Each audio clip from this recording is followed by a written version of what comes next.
So the last time we talked, you made quite a big offer, Mr. Lang. A real serious offer.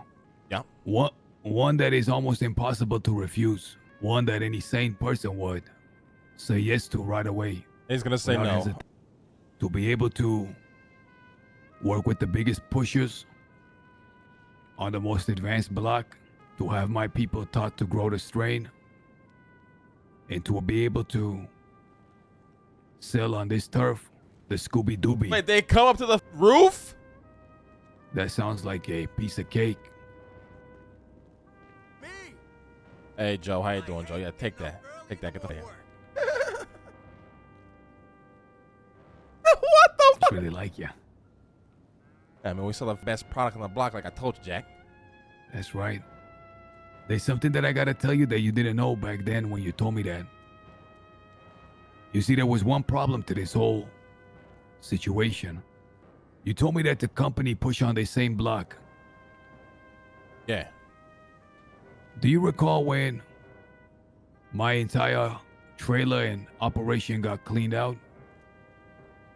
Yeah, I remember that.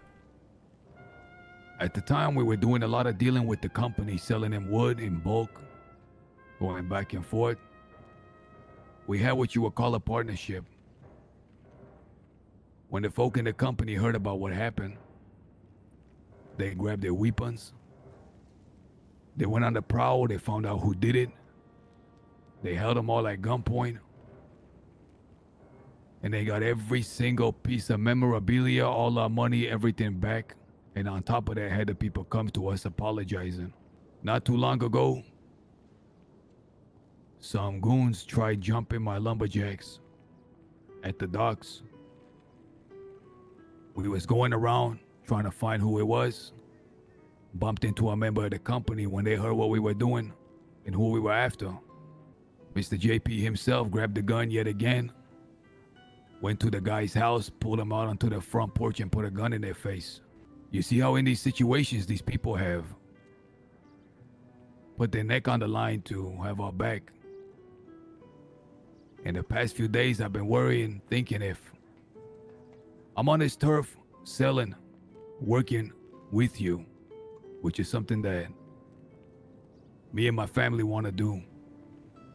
What happens if I see JP, if I see OTT, if I see Benji? We're gonna have to kill a motherfucker? Am I gonna have to rip their throats? The same people that put their neck on the line for me? I mean, I don't want to say yes, and I want to fucking say no. Right now, there's fucking peace, but I don't think it's always going to be that way. What I mean? Now, if I say yes to this, if we say yes, I'm gonna have to let them know that I'm gonna be on this turf pushing. Why would you have to let them know that? Sooner or later he'll find out, won't they? That's gonna cause us to bump head. Might be for the best that they know. Hey, Maria, how you doing? This is the American dream. Right. Tell me, what do I tell them, Lang? I say, hey, motherfuckers, hey, thank y'all for having our back. Thank you for putting your neck on the line. Hey, here's a thank you, by the way. Bang, bang, bang. But don't you think the least I can do is say, hey, I'm gonna be pushing on.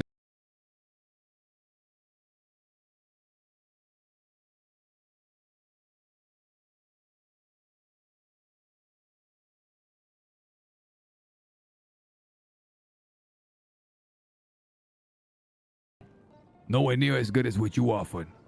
But tell me, what do you do? If you're in my shoes. I mean, I would fucking use my head, Jack, respectfully. You want to attach yourself to the hip to fucking guys that operate in the way that they fucking do? Are you serious? I'm not gonna work with them. I'm not gonna take their deal. But what I'm telling you is, if they show up here, chances are we're gonna butt heads. I'm gonna have to kill somebody. Well, right now we've negotiated peace with the fucking company, whatever the fuck they call themselves. The people are pushing down here. We got no problem with it. Obviously, we're pushing down here. The thing is, So I can't guarantee that it's always going to be this way. So Can I ask you this, Lang? By the way, my name is Zero. It's a pleasure to meet you. Have you bumped into them yet since you guys negotiate peace out here on your turf?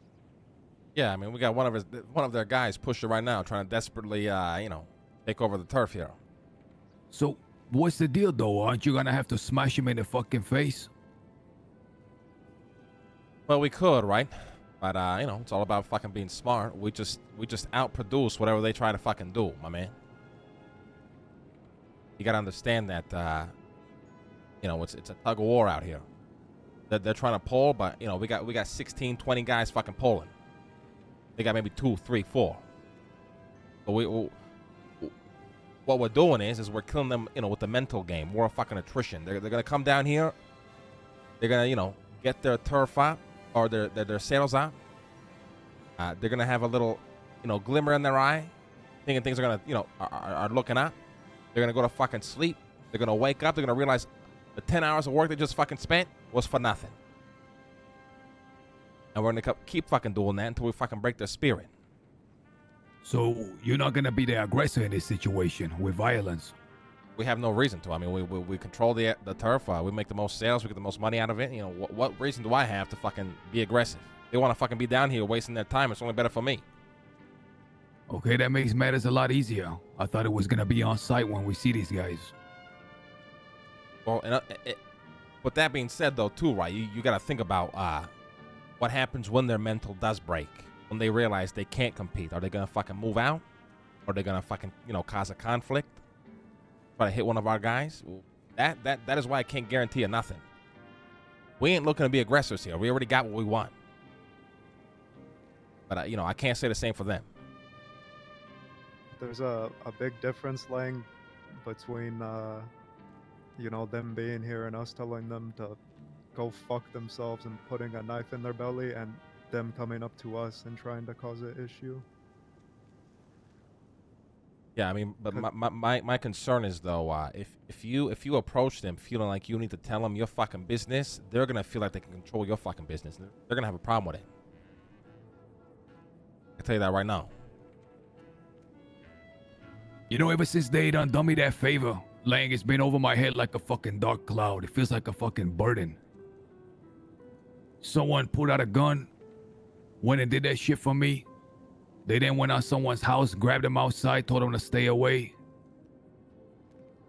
And now when I see them selling here, the thank you they're gonna get is my knife in their stomach. You understand what I'm saying? I understand what you're saying, but I also think, Jack, you gotta understand the fucking people that, who people are. Because a fucking piece of shit saved your life once or twice, I don't think it means you fucking owe him anything. The guy will fucking stab you in the back if it means he gets to fucking climb the ladder. You really think so, huh? I fucking know so, my man. Listen, Jean Paul, he's got good qualities and good values deep down inside, but it really depends on who he's fucking around. And they'll extract either the good or the fucking bad. John Paul's around a bunch of dumbass motherfuckers. I'm gonna tell you that right now. Fucking right, this Raymond Romanov guy, and incited an entire conflict over, market prices instead of being cool and trying to negotiate. From a business standpoint, his fucking ego got hurt. He caused a shitstorm, and these guys are all fucking unpredictable, but when chaos arises, they don't need a fucking excuse to dive in. That goes for all of them. They're absolutely unpredictable. I had one day, I had fucking John Paul coming down saying, all this fucking shit, talking shit, whatever, getting, aggressive. And then the fucking next day he's coming down here, hey, how you doing? How's your day going? Oh, how the sales going? You doing all right? You look good. Yeah, you doing all right? Hell yeah. I know for a fact if somebody coming over here once we're pushing, they're gonna try to tell us what we're doing here, to get the fuck out of here, and we're not gonna get the fuck out of here. If we say yes, we're gonna be holding this shit down till the wheels fall off. But you gotta understand, their guys that are down here are a bunch of fucking nobodies that they're picking up off the streets. They're fucking desperate. Any person that's capable of working a fucking block, working a fucking corner, selling some product, they recruit. They don't give a shit who you are. They don't give a shit what your qualities are or what you even do. I fucking pressed 2 of their guys this morning because I had no idea who the fuck they were. They sound like a fucking bunch of bitches who should be fucking teaching math in high school. These aren't fucking tough, you know, fucking gangbangers. They're just fucking doing work to, you know, try to make some cash or whatever. Why are you so opposed to me telling these guys, listen, I appreciate what you've done, and in return, I'm gonna let you know I'm gonna be pushing on this turf. Because you're my You do friend, what and I you don't think you have should to fucking do. talk like that to nobody. You owe these people fucking nothing, Jack. But it's a fucking burden in my soul that they did this for me. And the only thank you they're gonna get is me fucking gunning them down on this fucking turf. Without even giving them a warning saying, hey, look, if you come around, it's all, I mean, it's not personal. I'm doing you the courtesy of telling you up front. I mean, look, I'm not going to stop you from doing that. I think it's the wrong move. I think they're going to take that as aggression and try to flip that on you and either threaten you or, you know, take matters into their own fucking hands against them. That's just my opinion, the way they fucking operate. Could be wrong, right? I'm not a prophet. I can't predict the fucking future, just what I feel. But at the end of the day, if you feel like you fucking own one, then you fucking own one. You know what I mean? You do what you feel is right. You know, imagine, you know, take this for example now. Imagine you do me a big favor. You reach out a hand and I take it.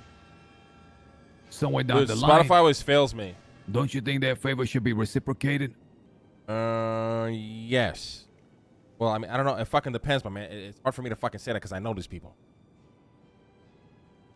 Say we go all in right now. We say, let's fucking do it. We're in. Fuck them. No warning, no nothing. We're going to start pushing. What next? We'll get your boys fucking set up. Well, first things first, I already told you, right? You got to dedicate who is going to fucking be your runners. You got to get them to start working for the guy under the fucking bridge. We can supply you a product for that. That makes it a hell of a lot easier because he likes, if you push better product, he, you know, comes around, you know, you're faster, right? After that, you're going to have a fucking dedicated grower. Now, that person is going to have to work with one of my guys to learn how to grow a fucking strain. And we're going to charge you $0 for any of this. Provide you whatever you fucking need to make this happen. The idea is you push your own product, you make your own money, you just do it on the same fucking block, and we hold this place down. Our strain's already top quality. We have control over this entire place. We get the most money for our fucking sales. All you got to do is come in, help us fucking, you know, make sure the strain stays, you know, top dog, and you make as much money as you fucking want doing it. I'll tell you right now, on average, about $300 to grow a plant. We make about $1,600 to $1,700 per plant that we sell. Plant nets you about 100 bags. Let me talk to my people here just for a second. Take your time. So again, you say truly, your sincere piece of advice is we don't owe nobody Yeah, shit, you can huh? come take my bike No if you favor, wanna go no find nothing one. like that. What I believe, yeah. Okay. We in. All right. Sure you're fucking in? Motherfucker, if we in all the fucking way. There's no halfways with us. We're in. Both Okay. feet. First step is I need you to find me one person in your fucking crew who's going to be a dedicated fucking grower. Okay? Second step, you guys might have already done this. I'm just going to assume you haven't. You talk amongst yourselves. Figure out which ones of you are going to want to be down here fucking pushing. Now, this is some hot shit. Getting burnt down here is inevitable. This morning, within 20 minutes of us pushing down on the fucking block, we had fucking 6 cop cars in the fucking area. One of our guys got fucking clipped and he got fucking raided. Now, there's a way about going about things where, you Hold know, on. Did he- One of he you guys raided got his clipped apartment? and they got raided. yeah, they caught the motherfucker and they fucking put him in cuffs and they raided his ass. Now, to be fair, this is, you know, one of our, you know, new recruits. He's, you know, kind of fresh blood. But it just kind of speaks to how hot shit can get, right? You know, you're thinking about company and other people, but, you know, a lot of people forget about the fucking police. You know, they were sitting on rooftops here earlier. No matter where you go, no matter what you do, pushing product like this, that's the kind of heat that comes with it. There's a way to manage it, all right? We got guys, they get on bikes. It's the best way to combat the police right now. You know, it's very difficult to get caught if you're on a fucking bike. Unless, you know, you don't know what the fuck you're doing. It can happen, though. the money, in my opinion, is very fucking worth it. Like I said, on average, we get about like $18 a bag. We started at around 11 or 12. So it adds up fairly fucking quickly. It'll cost you about $200 to $300 a plant. You guys will make about $1,600 to $1,700 a plant. Planting into 100 baggies. One guy can push 100 baggies, and maybe, let's say it's like the perfect situation. You ain't got no cops. You're not dealing with no scuff shit, whatever. Probably like 35, 40 minutes. On average, though, it's probably around an hour because, you got to deal with the fucking cops, moving around, shit like that. So you push 100 baggies in 1 hour. Yeah. On this turf. Yeah. Well, amongst, we'll have 4 or 5 guys down here, push, 400 or 500 bags a fucking hour. At one time. Yeah. Do you have a sample baggie that I could just take a look at real quick? I'm very curious how it looked. Curious how that smell. Smell it from here, goddamn. Yeah, boys, that's that top shelf Zaza. It's purple and shit. Yeah, and like I said, it's very key that it'll make more sense once you guys kind of get to this point. But we're pretty much at 100% in Cypress, meaning that the next turf is Vagos. They're at 27%. Whenever they try to climb up, they get kicked back down. So we stay the top dogs as long as we keep fucking pushing. Same goes with the fucking strain. We stay top dogs as long as we keep fucking pushing, but it don't mean that competition can't come in, try to do some shit. We had the company, at first they were around fucking 60%. We kicked them down to about 12%. They came back up at around 36%. We kicked them back down to 20. They came back up to around 36. We kicked them down to 30. Now they're sitting at around 44 right now. But it's a constant fucking battle down here. If we want to keep reading the fucking, reaping the benefits, we got to stay active. So you got to make sure that your fucking runners are, willing to push minimum 200 bags a day, minimum. Is that how much you're pushing? Me myself, I mean, I'm psychotic. I'm pushing probably 500-600 bags a day. Holy hell. Okay. Now, how many other people? Now, I see what I was thinking is how many other people are pushing this strain that we're gonna have to get to know and rub shoulders with down here in this turf. Well, that's the beauty of it, right? You guys, that is for you guys to decide. Essentially, you guys are your own fucking people, your own fucking crew. We don't give a shit about what you guys do. You guys don't have to tell us shit. We don't got to tell you shit as long as we are pushing the same strain. Now, if we choose to want to have a relationship beyond that, then by all means, right?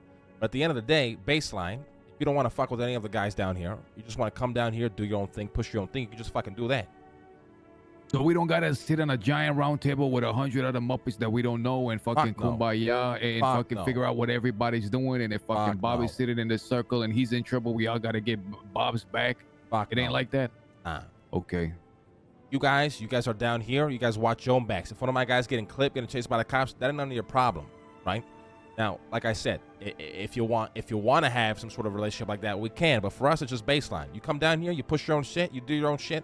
We push our own shit, we do our own shit, but we're pushing the fucking same strain. Easy. Ain't gonna be no politics, none of that. You know what I mean? It's your crew and our crew.